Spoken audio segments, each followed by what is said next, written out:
Hi there, my name is Aharon Haravon. I am a software engineer. My objective in this talk today is to share my insights with community members of various technical expertise levels. I hope to provide each of you with at least one useful piece of information that will be worth your attention. We will start with a brief personal and Kubernetes introduction, and then we'll see a high-level view of the CNCF landscape categories, mentioning a few examples from each category. During the past decades, I worked in Israeli high-tech startups on development of medical devices, web analytics, intelligence, and other systems that are in the worldwide use. In those technical leadership roles, I had an opportunity to get to know the advantages and disadvantages of big part of open source software solutions for security, storage, reliable data processing, and similar. In this talk, I will briefly present a cloud-native tech stack that I have been using in recent years that is up to date and provides solutions to a big part of requirements common to most software projects. When I was a kid, I used to spend lots of my time with Commodore 64 computer. Back then, even the most elementary effect, such as coloring a specific pixel on the screen with an arbitrary color, could turn out to be a non-trivial task. The challenge here was that you had to use the so-called palette of colors to set the pixel color, and the palette had only sufficient space to keep the selection of 16 out of the 256 colors. So to overcome this limitation of 16 colors and display an image in full 256 colors, you had to program the control of the change of the colors selected in the palette each time the cathode ray tube's electron beam passes exactly 16 pixels. The main source of information were books and articles in computer magazines, so even for elementary common issues like this one, you couldn't easily adopt an existing solution. This illustrates the kind of challenges we had to deal with when solving problems with computers back in the time. Now let's fast forward almost 40 years to today. We now live in an era in which we have numerous open source projects, many of them aiming at helping us address those common challenges. According to the GitHub Wikipedia page, there are 28 million public repositories on GitHub as of June 2022. So the challenge has over time shifted from having to know every technical detail to knowing the already existing elements of the vast puzzle and how each of them maps to the real-world business requirements. Then we need to integrate the selected technology stack and write our own software around it. Applications I will be talking about run in Kubernetes environment. They rely on it to implement important business requirements such as autoscaling and high availability in a cloud vendor agnostic way and with support for clouds based on-premises and hybrid scenarios. Being able to run on your own cloud instances as opposed to Lambda or similar allows for cost reduction and better latencies. Being able to run in multiple clouds provides for better position for cost negotiations as well as better resilience. Being able to run in hybrid scenarios allows for further cost reduction and performance improvements by partial deploying to private cage collocation site. Kubernetes is the industry standard platform to achieve these qualities. Throughout this talk, where AWS-related software components are mentioned, in almost all cases, equivalent components exist for other cloud vendors as well. Let's notice that the servers on which the applications run do occasionally restart. The Linux kernel updates and certain Kubernetes maintenance operations require restarting the computers. Furthermore, we ideally want to support the utilization of the spot instances that are cheaper but may be terminated with a short notice. So how do we achieve high availability in such a dynamic environment? The general rule is we use multiple pods to serve the same service, and we use some sort of replicated storage. When restarting the nodes, we usually do so one by one. Therefore, there is always another pod serving the same service as a pod on the restarting node. To ensure the high availability in a cloud-native app, we need to configure the affinity, pod topology spread constraints, and pod disruption budgets. Most open source software solutions don't configure this in their default settings in their Helm charts. If we forget to configure the affinity and only set the number of replicas, for example, to 2, we may end up running both pods on the same Kubernetes node and therefore still have a non-reliable single point of failure. For scalability, there are 3 types of tools: horizontal and vertical autoscaling and cluster autoscaling.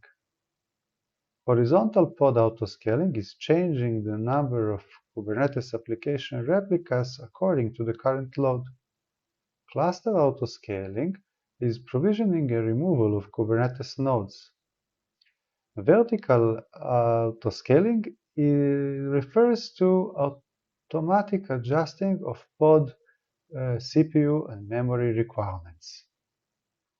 In this image, we have 2 services, blue and yellow, served by pods running on Kubernetes nodes. The amount of pods is suitable to the system load at the moment.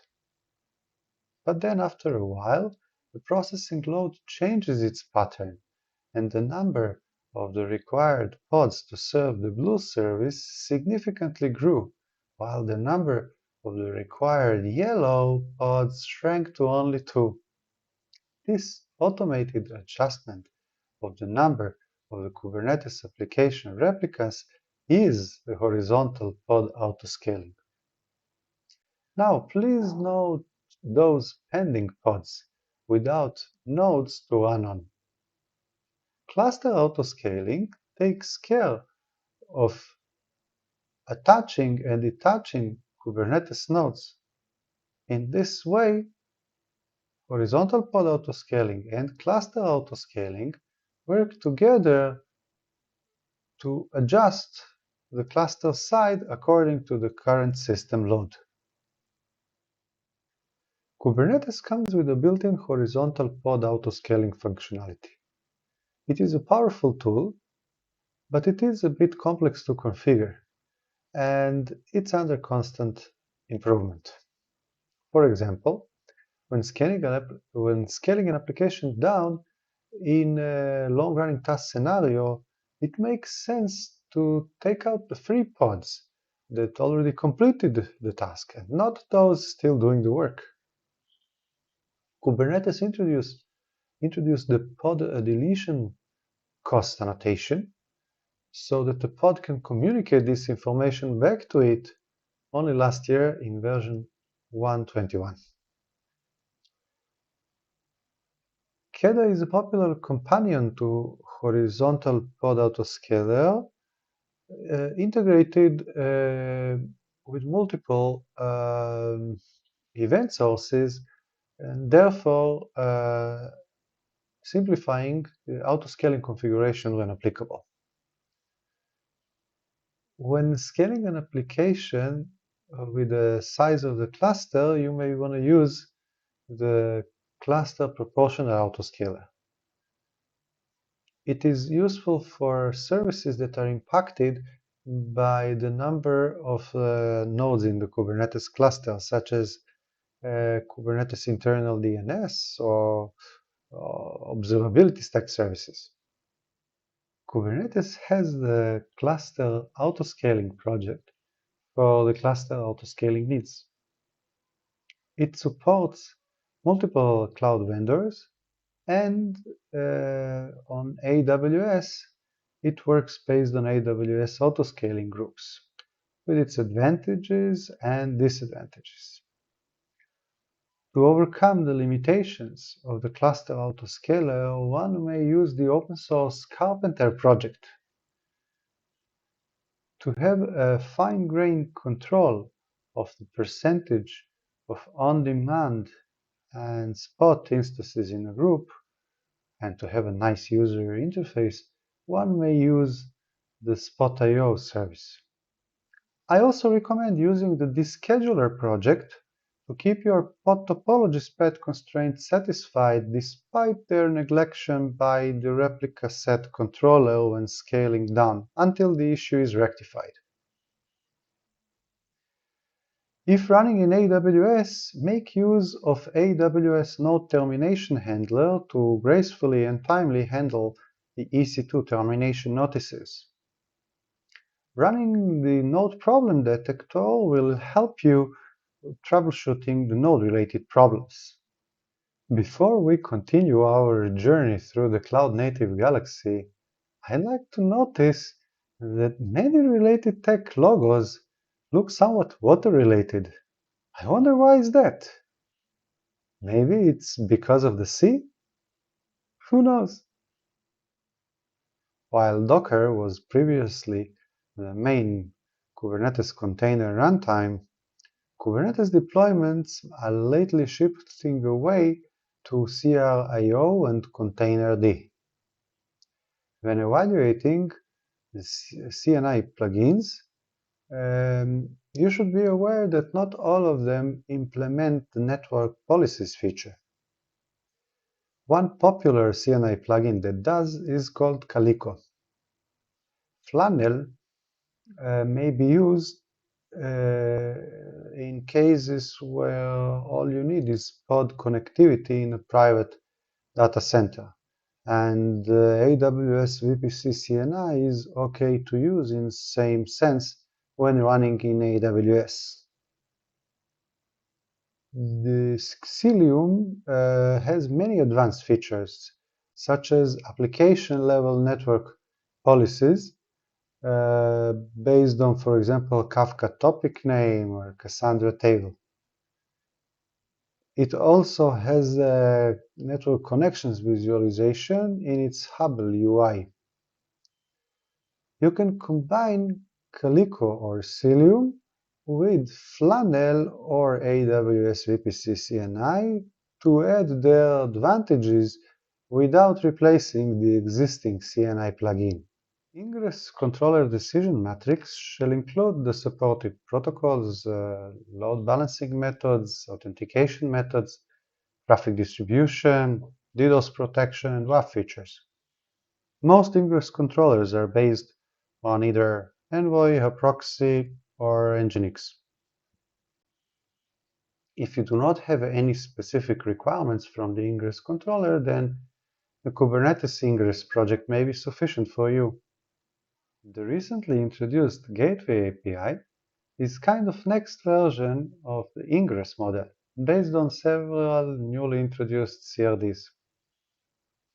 Some ingress controllers already have the support for Gateway API. Main advantages of the Gateway API include the support for more deployment scenarios and better portability when switching between ingress controllers. The portability is achieved through a more expressive model that eliminates the need of extensive use of controller-specific attributes we had to deal with when working with Ingress. To provide for additional security for internal services, you may use two ingress controllers, one with the associated load balancer on the public network and another one with a load balancer on the private utility subnet. To provision a load balancer for services of type load balancer, Kubernetes cluster in AWS should use the Cloud Controller Manager, or even better, the AWS Load Balancer Controller. When running in private data center, MetalLB will come in handy as cloud-native NLB solution.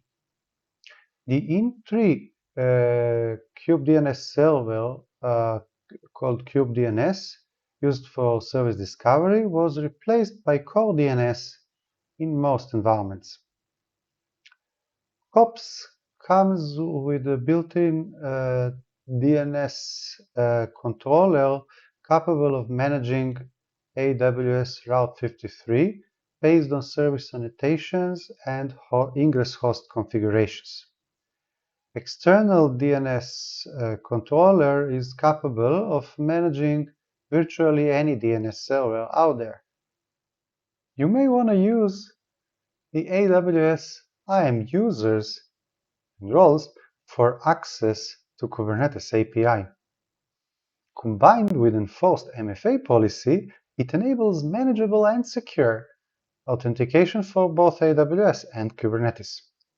To implement this, refer to AWS IAM Authenticator project. For pods access to AWS resources, you can use the Kube2 IAM, which assumes the AWS IAM roles declared in pod annotations. The most up-to-date way involves mapping between IAM roles and Kubernetes service accounts. When applied, the cluster operators have control which service account can assume which role on the Terraform side. I have good experience using Rook operator to provision Ceph-backed persistent volumes and object storage in private data centers. Another popular solution for that purpose is OpenEBS. In cloud scenarios, cloud providers offer their own CSI driver based on their block device service. There's not much debate today about which source code control to use. Git is the obvious choice. Same goes for managing the open source projects. And they are mostly in GitLab, so best to keep your open source projects there as well. The open source GitLab Community Edition can live within your Kubernetes cluster and manage your private repositories. It is a great tool packed with many features that people just love. For container image building within a container, Kaneko does the job just fine. A container repo shipped along with GitLab is actually Docker registry. Arbor is another popular container repo. For library and OS packages, you may use JFrog Artifactory Open Source Edition. GitLab also has integrated multiple types of package repositories. Helm is de facto standard for packaging Kubernetes applications, and Packer comes in handy for building various VM images such as AMIs. SonarQube Community Edition will perform static code analysis of your code during CI pipelines to help surface quality and security issues on time. Another open source project called Claire will scan your containers for OS packages for reported CVEs.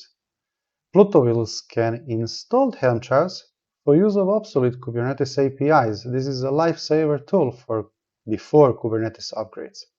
Cosign can be used for signing and verification of container images provenance within CI. And Connoisseur is good for enforcing container provenance-related policies in the cluster. The so-called EFK stack is sufficient to have complete in-cluster log shipping, transformation, storage, analytics, and alerting. Add Kafka to the game to enable better handling of spikes in log amounts. Prometheus is pretty much standard piece of Kubernetes clusters for monitoring.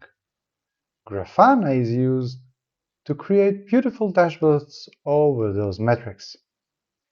Both tools have their own ways of defining alerts based on the metrics. NetData is another great source of metrics and dashboards, a preconfigured set of thousands of real-time metrics charts out of the box with almost zero configuration. To instantly get deep insights about services, communication flows, and timings of your own application, use plain drop-in open telemetry instrumentation. Jaeger operator will handle the rest by creating the required stack for storing, searching, and visualization of the traces. It provides convenient user interface for drilling down into inter-service communication map with lots of contextual application level information. Falco will get you informed of suspicious events in the cluster.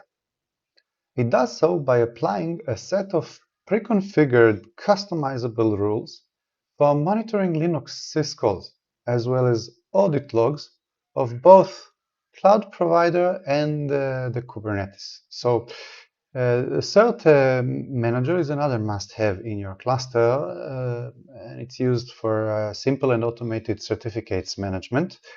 Check out Open Policy Agent if you have advanced authorization needs and you want to utilize the standard language for definition of authorization rules. Keycloak will satisfy most projects as a single sign-on solution running inside the cluster. It has an advanced operator to automate the maintenance, like upgrades and backups. Many companies choose to use the software as a service for that purpose, such as Okta or Auth0. When selecting a classical OLTP database for your cluster, make sure that an advanced operator is available for it. That way, you may get the management UI, database backups, point-in-time recovery, replication, failover, maintenance, and upgrades, along with the CRDs to manage all of these within the Kubernetes. With Vitess, you get all of that plus sharding support for MySQL. For Postgres, you may use Crunchy Data or Zalando Postgres operator, both lagging behind when compared to what Vitess provides for MySQL. When outside the area of classic OLTP databases, in the big data arena, you need to select the database carefully, according to your specific use case. For example, if challenged with highly concurrent workload of relatively small, simple queries, then Cassandra may be the right choice. When doing big data analytics, consider Druid database. Both come with operators that can be easily managed within the cluster. Graphs are usually done in Neo4j. Well, Redis, a highly available key-value database, is often used for cache, but can also be used for graphs processing and queues as well. It is usually applied where speed is required while consistency and durability is less a priority. When challenged by a stream processing requirement that can be implemented using SQL language, then that is most probably the shortest path. In such case, you may, for example, use KSQLDB or Flink SQL to run SQL-like statements against streams running through Kafka topics. When the stream processing cannot be modeled in SQL language, then you may turn to modeling it with the code. For example, in Java language with Kafka Streams, a stream processing framework, or in Python language using PyFlink and Flink cluster. There are numerous data visualizations tools out there, with Metabase, Superset, and Redash outstanding with their community size and features. Jupyter is a great way to present online your software library, API, or your data science research. Streamlit can be used to rapidly create data-driven apps in Python. To provide fully cloud-native experience for Kafka, you need Streams the operator unless you opted in to buying the Confluent commercial product. The popular broker RabbitMQ comes equipped with an operator out of the box. If you're looking for extreme speed and can allow to lose some messages, you may use NUTS as a PubSub transport system. For MQTT, you got RabbitMQ MQTT plugin or EMQX open source solution. Workflow engines help us implement ETL, data processing, machine learning, or maintenance pipelines. While there are many options out there, I've seen Airflow, Luigi, and Argo most often in use. While Argo is a declarative engine based on Kubernetes CRDs, Luigi, Airflow, and Prefect use Python for workflow definitions. Um, Service mesh solutions will add visibility and some layers of security on top of your microservices without need for any code change. If you think we mentioned too many projects during this talk, then think twice.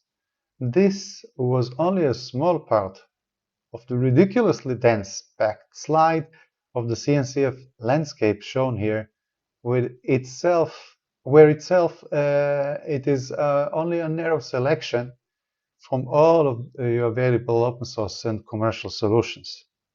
Being able to utilize the cloud-native stack is almost a superpower, as it enables creation of production systems capable of efficiently serving the whole world by small teams in a short time. I hope this lecture provided you with some useful pointers relevant for a product or project you're working on, and that it will motivate you to further explore the open source cloud native software galaxy. Here we have a short mention of the used graphics sources. Okay, so thank you for your attention. You can reach me at the email address shown here. If you like this presentation and you're looking for more in-depth insights related to the CNCF stack tools, you can subscribe to my YouTube channel called Guide to the Landscape.